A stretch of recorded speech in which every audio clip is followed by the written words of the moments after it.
Dr. Osama Abuirshaid is the executive director and a board member of American Muslims for Palestine, known as AMP. He is a board member of the U.S. Council of Muslim Organizations and an umbrella organization of 8 major national American Muslim organizations.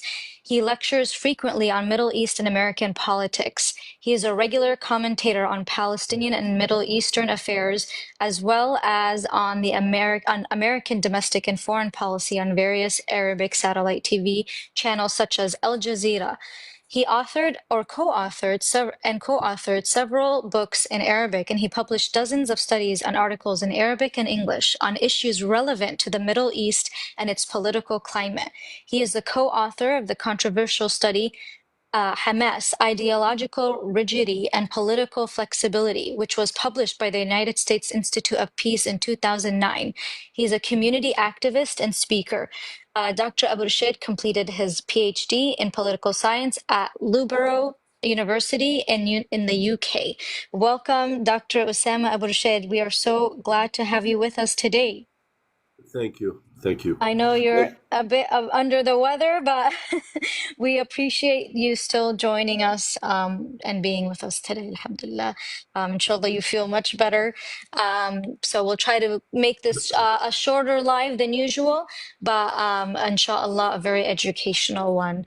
My first question to you is, how do you assess the Trump administration's handling of the current genocide on Gaza?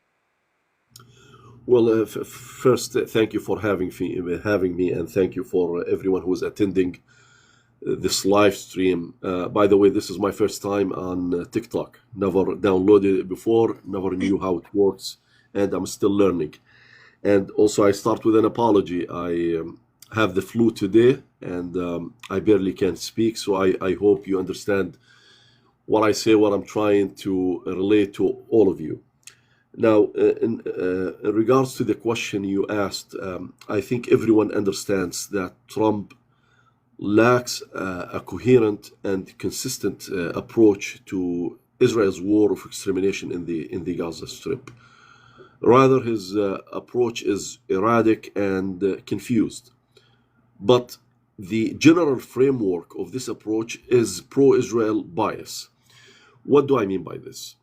If you remember Trump as a candidate, when he was running as a president, he insisted several times that he is the only one who's capable of ending this war. And upon his election, upon his inauguration, this war in Gaza will end, as the war in Ukraine will end. Yes, he helped in enforcing a ceasefire in Gaza, which coincided with his first day in office. But right after that, Trump backtracked and he started talking about the ethnic cleansing of Gaza, the Riviera of the Middle East, as he referred to Gaza, meaning that it will be controlled by the United States and Israel. Everyone remembers that video that was made by artificial intelligence that showed him and Benjamin Netanyahu enjoying the sun and the beaches of Gaza at the expense of its indigenous people. So when we say that his approach is erratic and confused, is because he is the same person who talks about his unique ability to end wars, and his unique ability to bring this to an end, but at the same time, he perpetuates this war. Now, the United States, since he became a president, the administration has approved an $8.8 billion of weapons sales to Israel. The United States today has sent 9 air cargoes full of ammunition and bombs in case the nuclear negotiations with Iran does not move forward, so to allow Israel to bomb Iran. So this is a president who, again, does not know what he wants. On one hand, he talks about ending wars, endless wars that does not benefit the United States.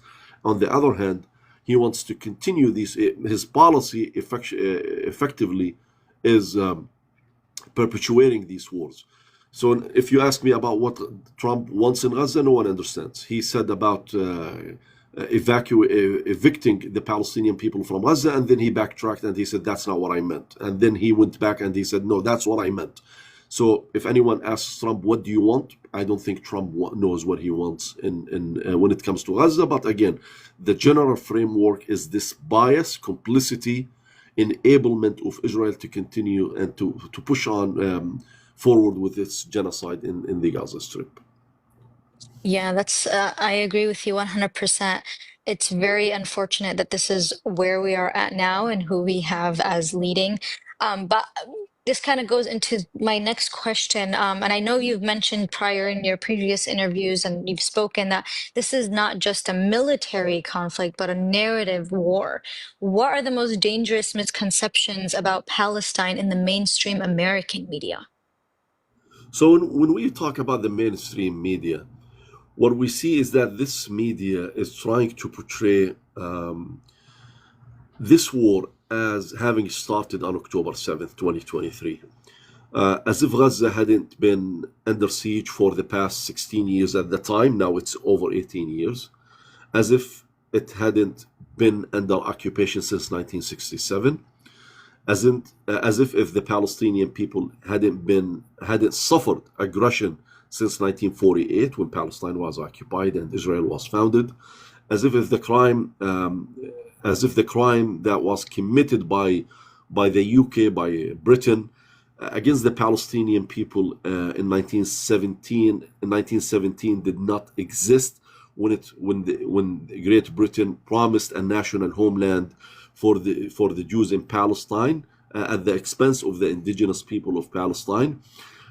Since then, since 1917 and moving forward, thousands of Palestinians, tens of thousands of Palestinians have been murdered, massacred, raped, displaced, and hundreds of thousands of Palestinians have been displaced.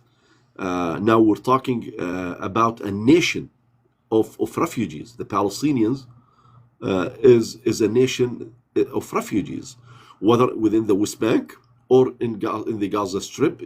Just in the Gaza Strip, over 79% of the inhabitants of the Gaza Strip are refugees. They come from the 1948 land, which is Israel today. In the West Bank, you have a good percentage of them who are refugees. And Israel now is erasing these refugee camps in Jenin, in Tul Karim, in Nablus.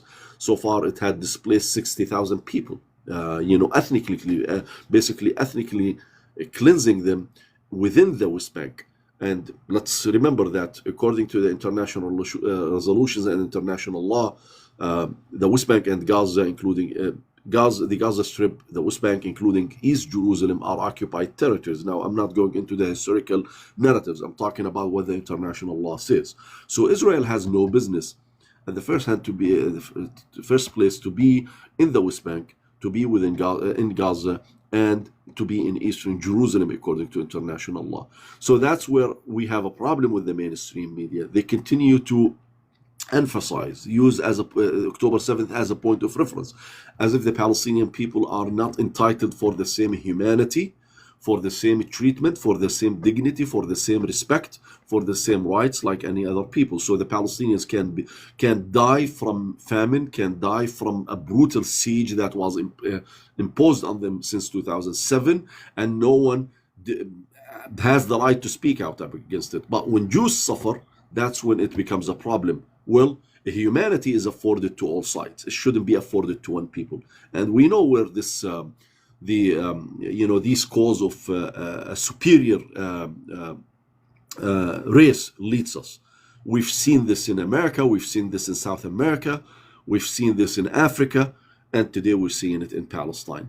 So the media is complicit in this sense by emphasizing October 7th as if it's the beginning of history. It wasn't the beginning of history, and it wasn't the end of history, because today what? It's April 17th.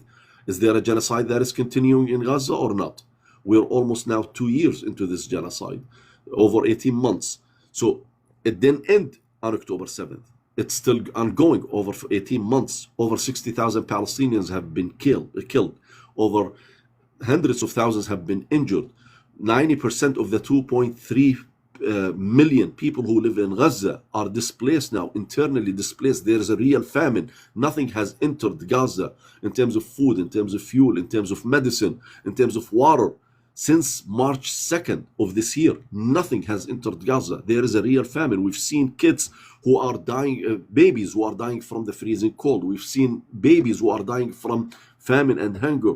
We were seeing babies who are being burned alive in their tents, and their tents are being flooded. We've seen all of this. So it didn't start on October 7th. It did not end on October 7th. But our complicit media and complicit politicians have lost their humanity when they tend to ignore these facts that the Palestinian people are going through. Absolutely. Wow. Very, very, very well said. I agree with you 100%. But when it comes to AMP, how do you respond to critics who would label AMP's work as controversial or radical for merely just defending the Palestinians' rights? And we're seeing that now, as you can see, with the silencing of the Palestinian organizations or voices and trying to deport anybody who does speak up for Palestine. So that's an extension of a larger problem. Dehumanizing the Palestinians, dehumanizing the undocumented, dehumanizing colored people. So now when people are standing up to this administration, talking about the rights of undocumented in this country, you're immediately being attacked as they are being attacked, because they have dehumanized them. So if you defend them as if you're not defending humans, as if you're not the one who's decent, that's what the Trump administration is doing here. So the same thing applies to the Palestinians. The Palestinians have been dehumanized. So when you defend the Palestinian people, you become the target, as if you're defending terrorists. You're not defending human beings, as if babies are not being affected. Women are not children and women are the overwhelming majority of the victims of this war of extermination, genocide that is being perpetrated by Israel. So yeah, you're controversial because you're going against the dominant narrative, or what they want to impose as the dominant narrative. That's why you're controversial.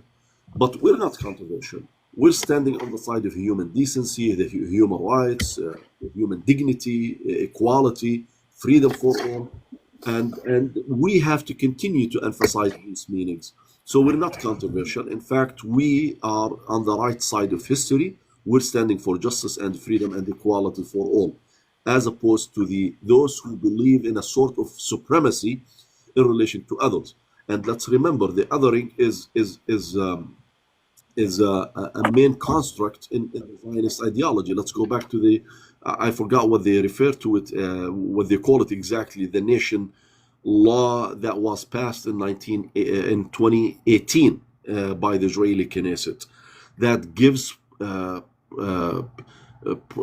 supremacy to the Jewish population in Israel, as opposed to the non-Jews communities and citizens of the state of Israel. Imagine that we bring this into the United States, and that we accept the white supremacist narrative that this is a white country, that they should enjoy rights that no one else should enjoy in this country.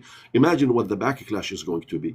Now, some might say, but Republicans, and many Republicans, I don't want to say all Republicans, many Republicans and Trump, MAGA mainly, do believe in this and do subscribe to this notion that this is a white country. But let us look at the mainstream media. The mainstream media rejects it. Let's look at the Zionist organization in America, like ADL. ADL rejects it, and they refuse that this is a white country, and that the white supremacist ideology is a valid and legitimate ideology. But they have accepted and resigned to the notion that Israel is a Jewish country, that Jews should enjoy some sort of supremacy, as it was passed in the 2018 law. So again, we're on the right side of history, as opposed to them being on the wrong side of history. Something that they reject in America, they accept in Israel. Something that the Jews talk about, and by the way, I want to differentiate between Jews and Zionists, because we have so many allied Jewish friends who act on their consciousness, people who stand with a human dignity. So I want to differentiate between them and between Zionists who espouse this Zionism supremacy as opposed to others.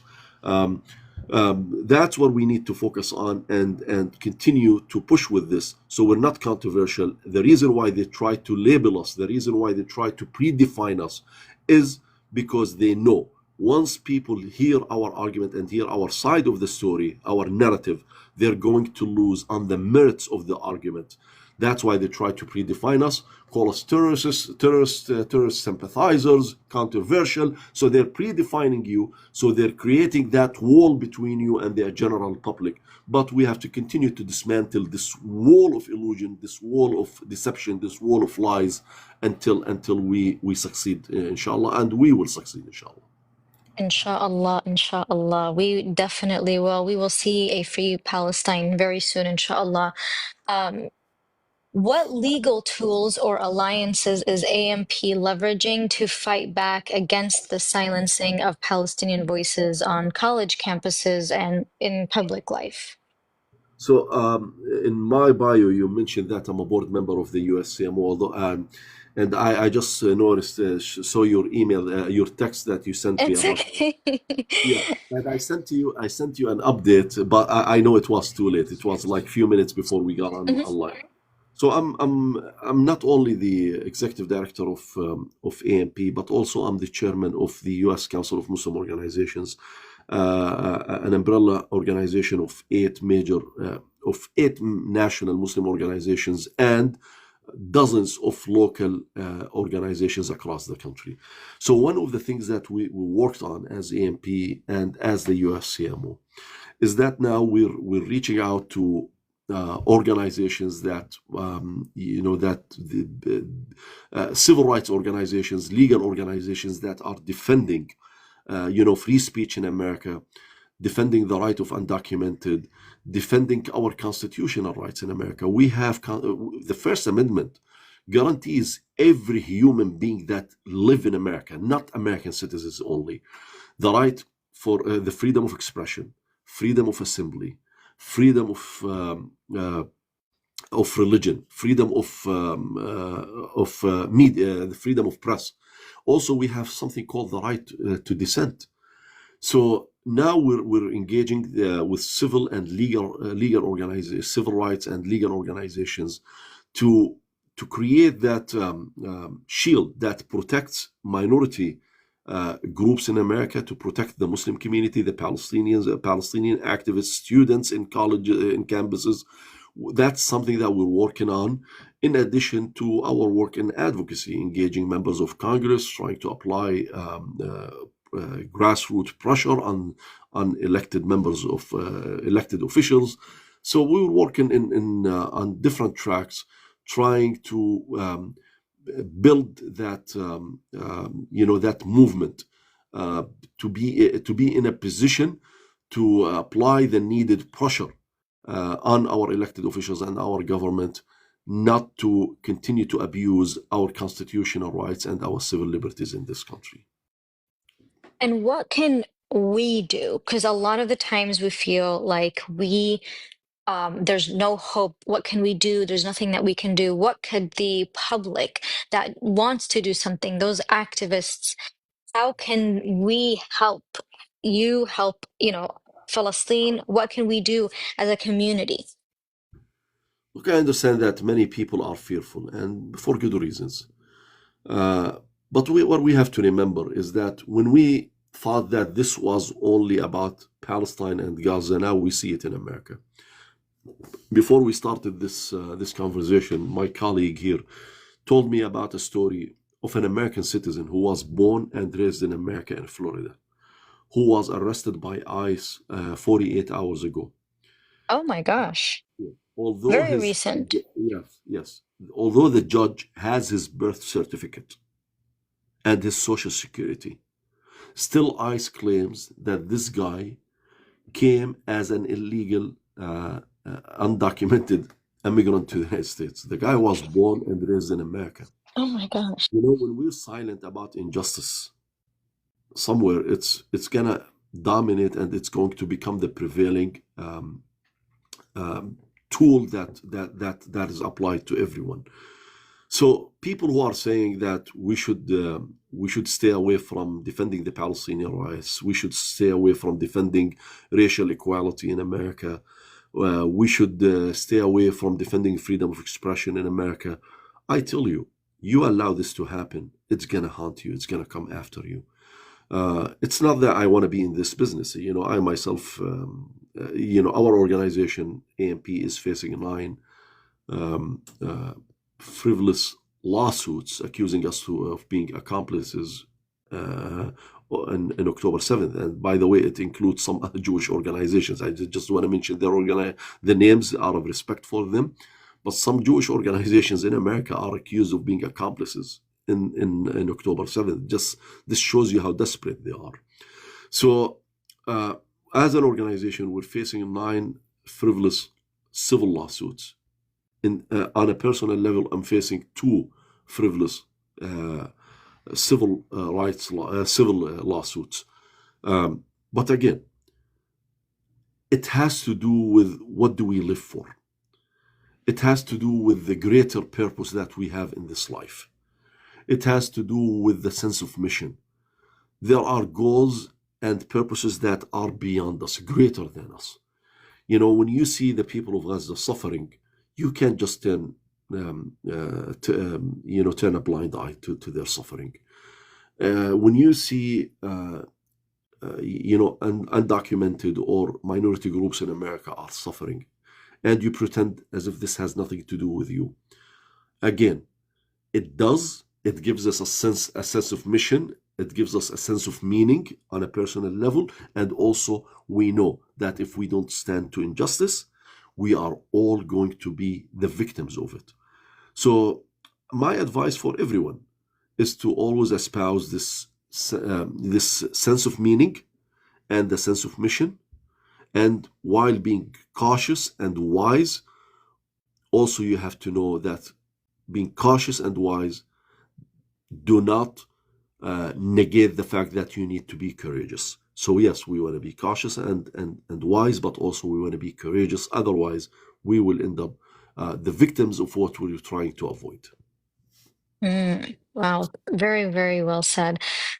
Yeah, I mean, I don't know if you're able to share, but is he still in custody? The one that was taken by ICE, the U.S. citizen. So now we're 29 minutes into this conversation. So 35 minutes ago when I heard it, yes, he was still in custody. Wow. Wow. And we said if they don't, they will come for the citizens, the U.S. citizens. We saw that coming. The president who's talking about nullifying, I'm not sure if it's the 4th or the 14th Amendment, which is citizenship by birth. He thinks that he has that authority to nullify an amendment in the Constitution, which we know that he does not. Congress does not have that authority to. We've seen, it started with anti-Semitism, right? With these accusations of anti-Semitism. Every student is a group that dared to speak out against genocide and Americans' complicity and their colleges' complicity were called anti-Semitic, right? We remember this. Now with Trump going after the same colleges, but this time is taking away from them rights that they enjoyed, infringing on their academic freedoms because they support DAI. Now, he wants them no more inclusion. He calls Harvard now, which he wants to hold $9 billion almost of federal fund to Harvard. He calls it, he wants them to, he wants their C3 status, non-profit status to be revoked, tax exemption status to be revoked. He calls them now a political entity. So now he's going after these colleges, not only on the grounds of anti-Semitism. No, he's going after them because he doesn't want inclusion in America. He doesn't want diversity. No one should embrace diversity. He wants this country to be for his likes. Okay, these are the same universities who were complicit against their own students, like Columbia University. They went after their students, calling them anti-Semitic. Just although many of them were Jews, the first students who were arrested in the United States for standing up for the Palestinian rights for Gaza were Jewish students in the University of New York. While they were celebrating the Passover, they were arrested by the New York police at the time. So they were Jewish. Now, okay. So you became accomplices under the Biden administration, continued to be accomplices. I'm talking about these colleges under the Trump administration. And suddenly now Trump is coming after you and is saying, oh, by the way, you don't enjoy freedom of expression as universities. You don't enjoy the right for inclusion and diversity. You don't have an inherited right to choose which ideological affiliation you want. Like you can be a liberal university. So he's going after these universities, calling the media of being the enemy of the state and the enemy of the people, the same media that incited violence against Palestinians, against Palestinian activists for Palestinian rights, including Jewish students. Now suddenly everyone is becoming a victim of their own, of the oppression of their own making. So I would say again, we're learning it the hard way. So now America is standing before a mirror. It has to decide which America do we want, which America we want to live in, and that's no longer about Palestine. It's the beast of our own creation, or the beast of the creation of the corrupt politicians, the dishonest media that allowed this oppression to happen in Gaza, and now it's coming to haunt us all here in America under a president who cares less about anti-Semitism, because I think he himself is anti-Semitic. And it's well documented. We know many during his first administration, when he accused Jews who vote for Democrats of being not loyal and not true Jews. We know that. So now again, this is a beast of their creation, of our own creation, if we are accomplices, if we are complicit by silence. Absolutely. Wow.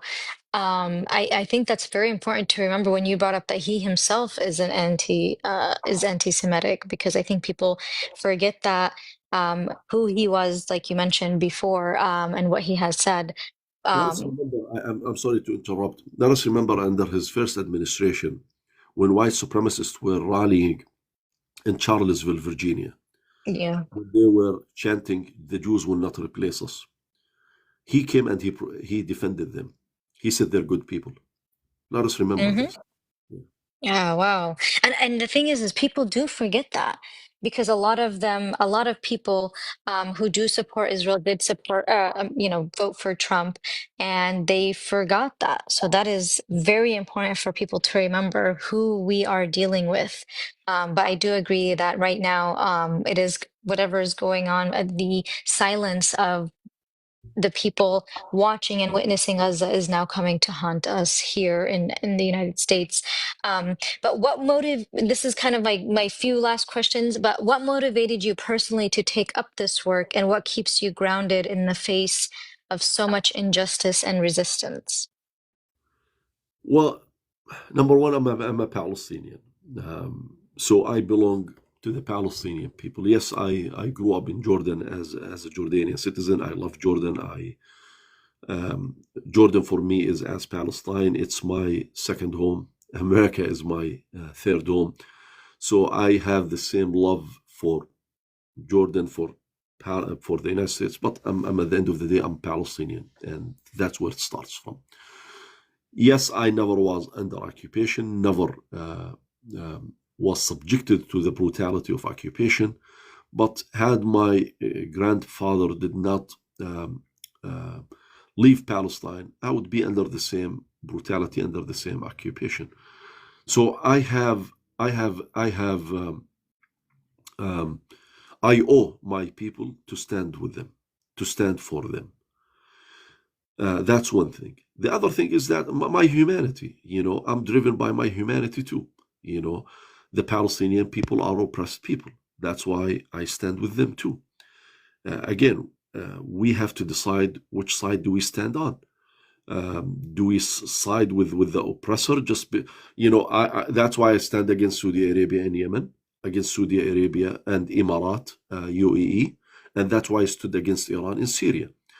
Saudi Arabia and the UAE are Sunnis. I'm Sunni Muslim, but I stood against them because of the oppression and because of their assault on their people and the people of the region. I stood against Iran because of its oppression in Syria.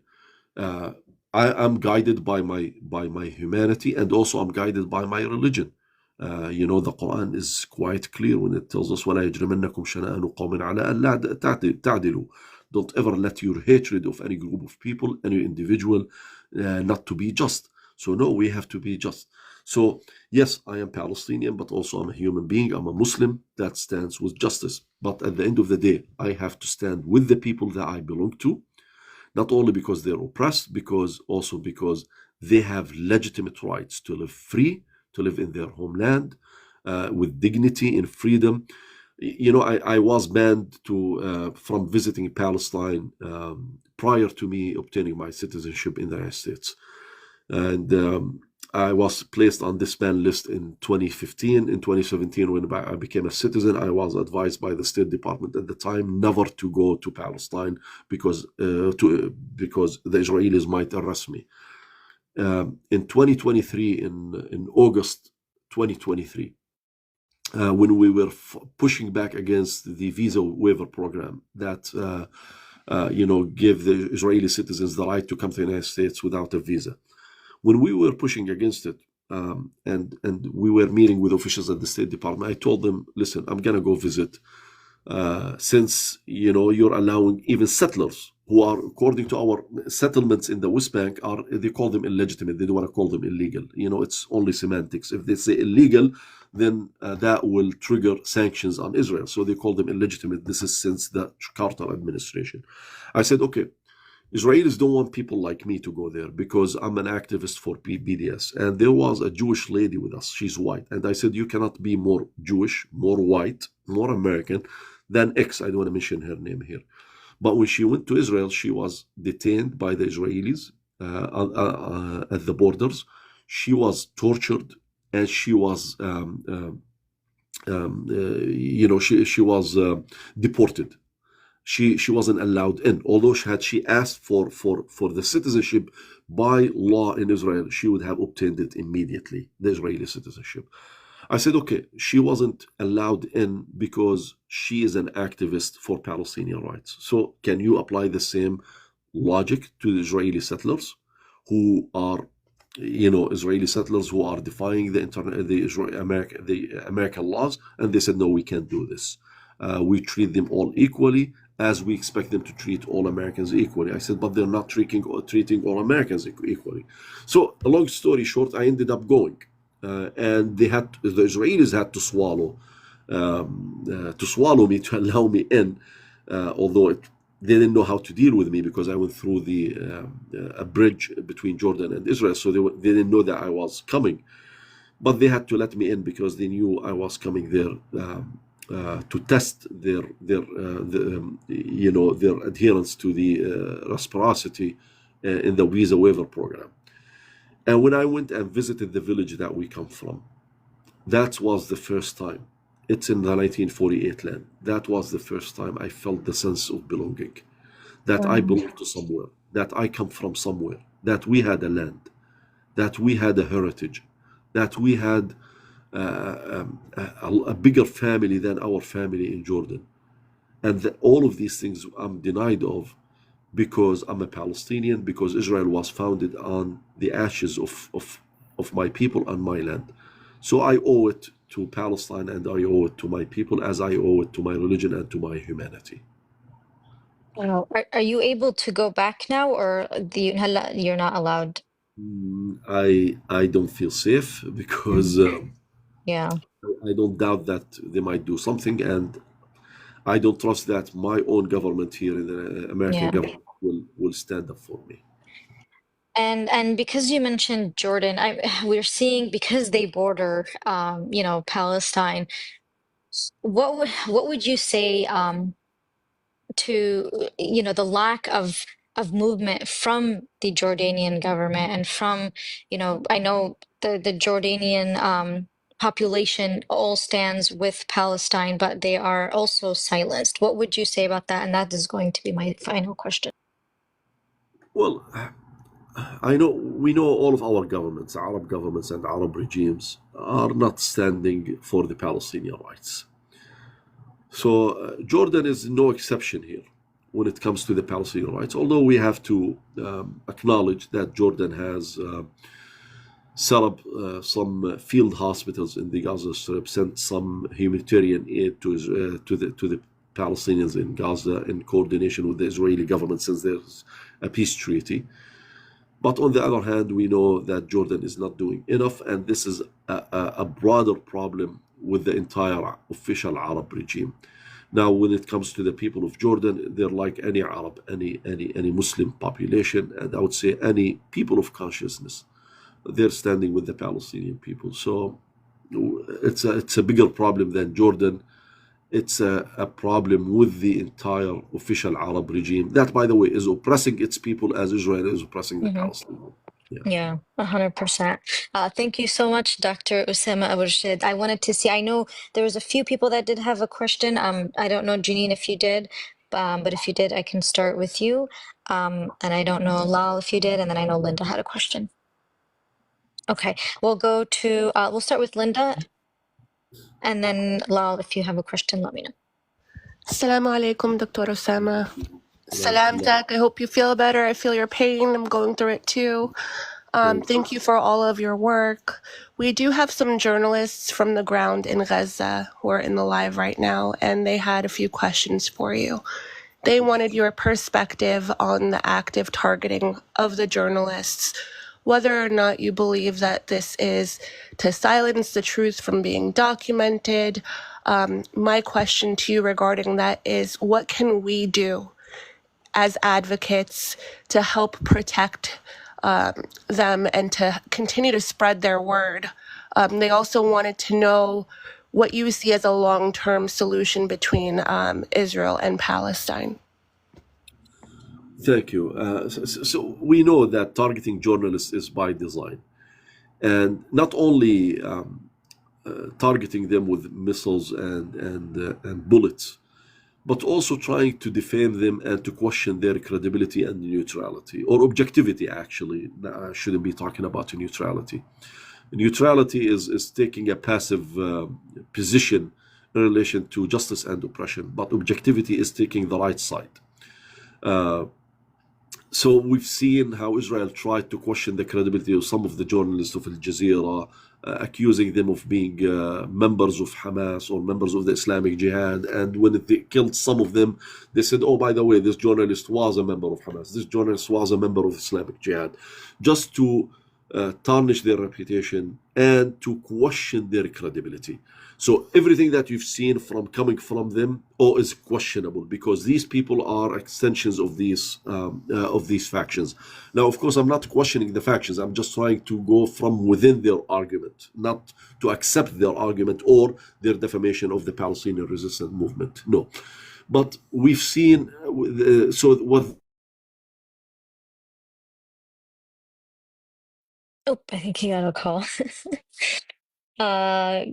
Guys, keep liking the live and sharing the live, inshallah. I appreciate everybody for being here. I really appreciate the doctor for being here because he is under the weather right now. So inshallah, once he gets back, we will continue the conversation. But W, everybody for being here. I am actually shocked by so many. Oh, there we go. I think he's back. I'm sorry. I'm getting some messages. So that's what they're trying to do. Now, I think our role is to make sure that their message is amplified here in America and wherever we live. What they're documenting on the ground needs to be spread here in America and wherever we live. That's the minimum that we can do. These Israeli abuses, crimes that are being committed need to be seen by the whole world. I believe in human decency. I'm sure if the American people will see the true images that are coming from Palestine, that they would not accept this. By the way, and just about a week ago, now we're 17, about 10 days ago, on April 8th, a new public opinion poll by Pew Research Institute came out that showed that Israel's favorability in America now has reached a bottom that never reached before. Now 53% of the American people don't view Israel favorably. They're not very fans of Israel. This is historic.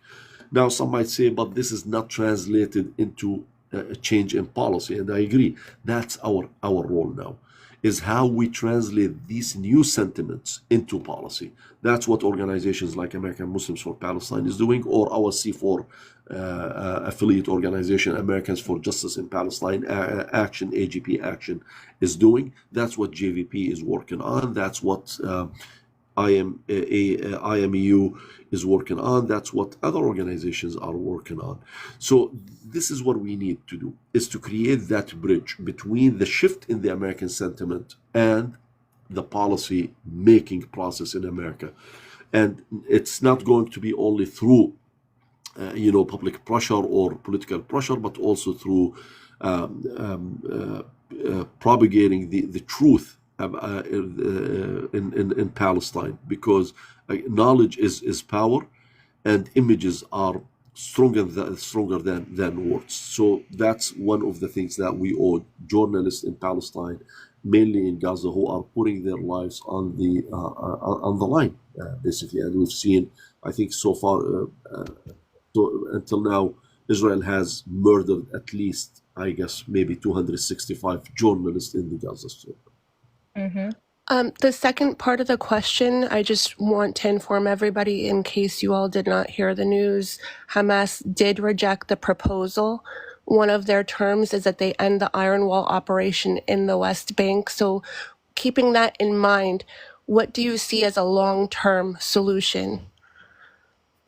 Well, it's very difficult. The root cause is occupation. That's the root cause. But everyone knows, and we understand, that occupation is not going to be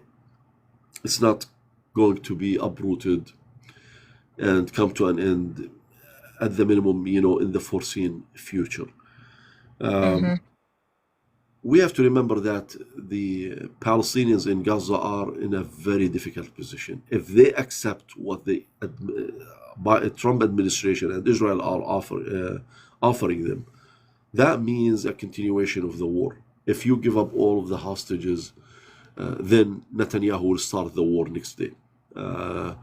So they're in a very difficult position. That's why the Israelis who are demonstrating in the streets of Tel Aviv and other cities, calling on Netanyahu to put, the interest of Israel as a state, the interest of the people of Israel ahead of his own political expediency.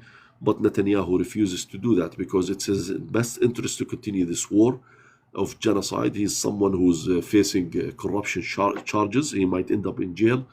So it's very difficult to envision a long-term solution at this point. Of course, the minimum we're looking for and we're trying to reach is a permanent ceasefire at this point.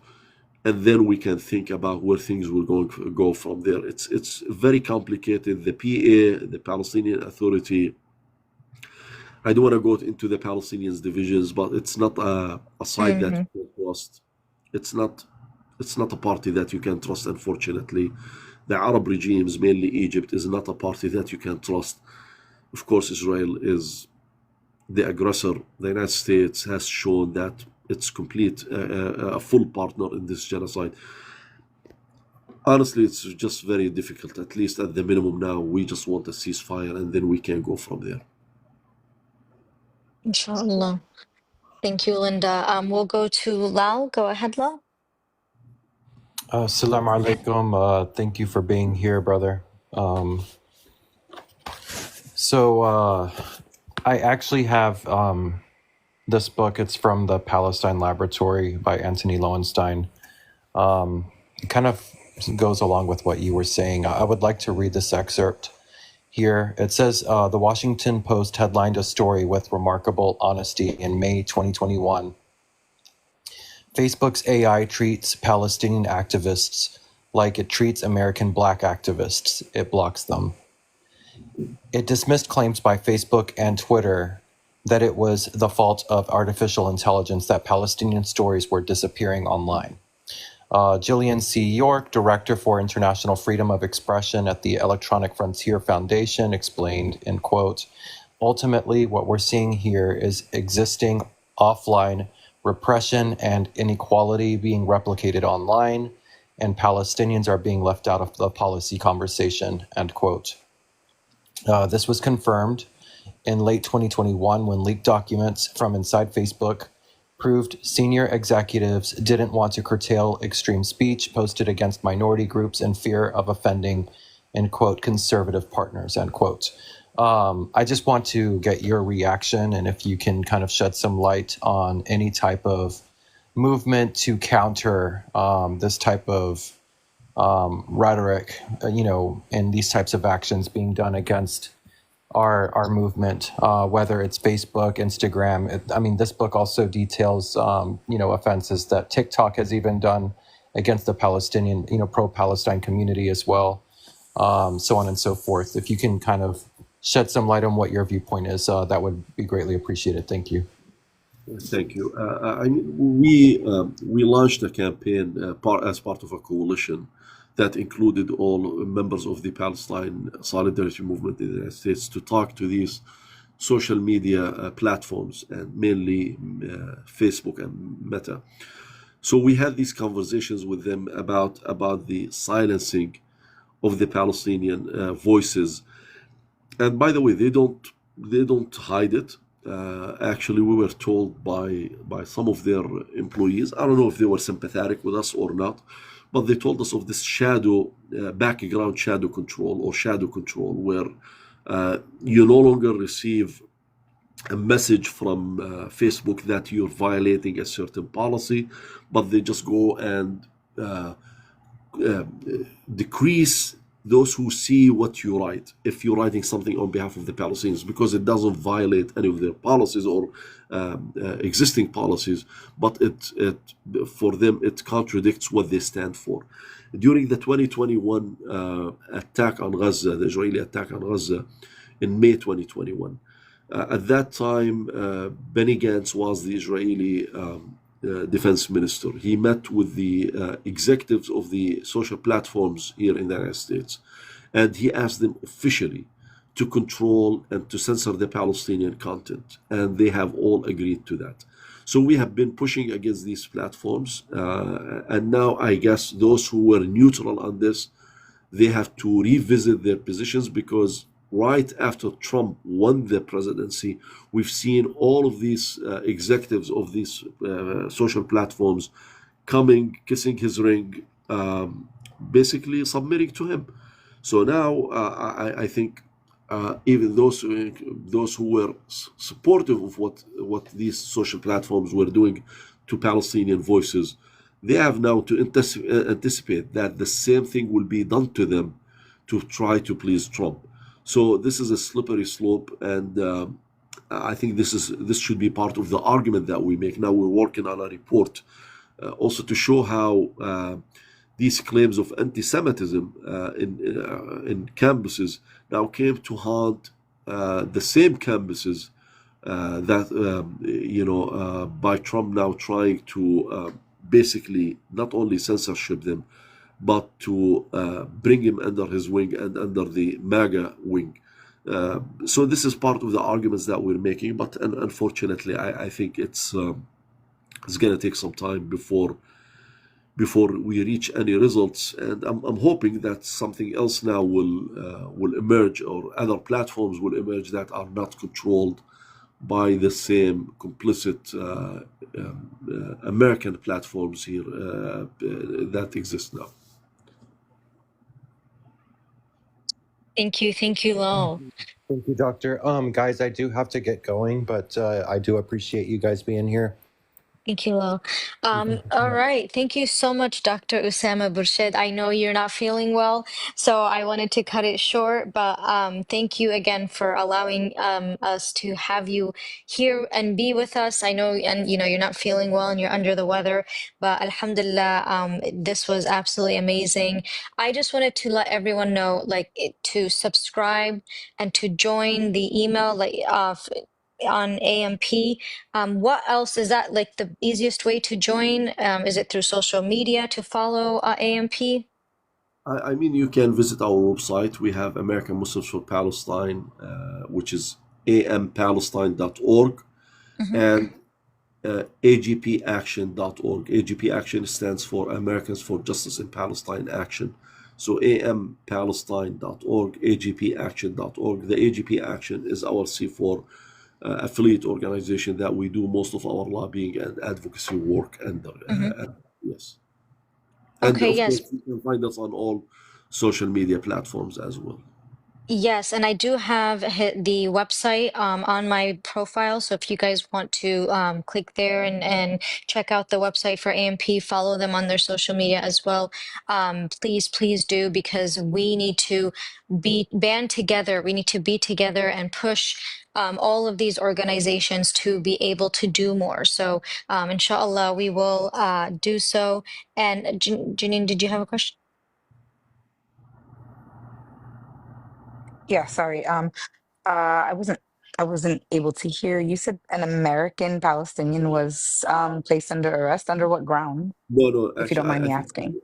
I think he's Hispanic, but he is born and raised in America. Born and raised in But America. Okay. he has a And citizenship. Yeah, yeah. under what grounds? They're claiming that he entered the country illegally, although he was born here. I didn't read it yet, but my colleague was telling me about it, and he told me that the judge Okay. has the birth certificate of this individual who was arrested. Yeah, So they're just running rampant at this point. yeah. I see. Okay. Thank you. Yeah. And there is one more question from Sister Ahlam, if that's okay, and then inshallah we'll wrap it up. Go ahead, Ahlam.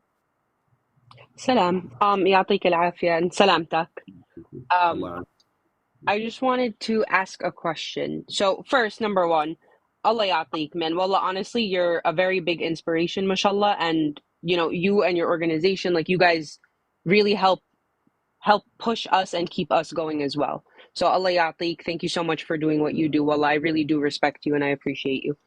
And I wanted to ask, so إحنا, right, like as Palestinians who are natural born citizens in America, we're not at risk or of fear of being deported, right? For speaking up and for protesting, for doing all of the things that could cost, somebody who came here legally their citizenship. So إحنا as natural born citizens of America and Palestinians, what more can we do so that, to help protect and help keep the Palestinian or anybody who's not Palestinian, just pro-Palestinian, safe and out of harm's way or risk of being deported? What's things that we can do to take the burden off them? I mean, so we have to be on the forefront of this movement, but also we have to be very careful. Slogans is one thing, but also sticking to the facts will be more beneficial to the Palestinians. And I'll give you an example. Remember when Netanyahu came and addressed Congress back in July? Half of Democrats in the House and Senate boycotted his speech. There was a rally in front of Congress. The media was very critical of Netanyahu. What happened is that one person decided to paint on one of the national symbols here in Washington. I think it was the Christopher's statue. He drew the triangular, and you know what this refers to, and he said, "H is coming to you, America." The media shifted the focus from Netanyahu's as a divisive personality, half of Democrats boycotting his speech, pressuring Biden not to send more weapons to Israel, into this story. So we have to be very careful, sticking to the facts, not to allow them to drag us into their comfort zone, not to use offensive slogans, not to do stupid things. We have to be courageous, but also we have to be cautious and wise. So I would ask everyone, mainly those who are born and raised in America, you enjoy more rights as opposed to me, who was naturalized. They still can come after me and try to come up with whatever excuse to come after me. But in your case, it's totally different. But what makes us weak, what makes us more vulnerable, is when born and raised Palestinians in the United States do things that are unwise, that end up affecting the entire movement, undermining our cause, and risking and jeopardizing those who either don't have citizenships or who are targeted because they're naturalized. So yes, you have to be at the forefront, you have to be vocal, speak up, but at the same time, you have to be careful and smart about how you do it, so you don't undermine and jeopardize those who undermine our cause, and don't jeopardize those who don't enjoy the same privileges that you're enjoying. Very well said. Thank you. Thank you, Ahlam. And I think that answered that. One of the questions was, are naturalized citizens safe? And I think you just answered that in this question. But wow. Inshallah, man, we need to come together more. We need to push it out more, guys. Please, please do follow AMP on social media to be up to date on all of the events that they do. They do have conferences every single year, and they are part of the protests that the mass protests that you see that happen in DC and different parts of the country. They are part of the organizations that help with that. But thank you so much, Dr. Osama Abuirshaid. We are very honored to have you with us today. Thank you so much. I know you're under the weather again, but salamtak, inshallah, Allah yashfik, inshallah, we'll see you very soon. I saw you at the mass protest recently in DC. Absolutely amazing speech that you had. And inshallah, we will see more, and we will be there with you, and we'll be part of it, inshallah. Inshallah. Thank you, and thank you, everyone. Thank you for having me. Barakallah feek.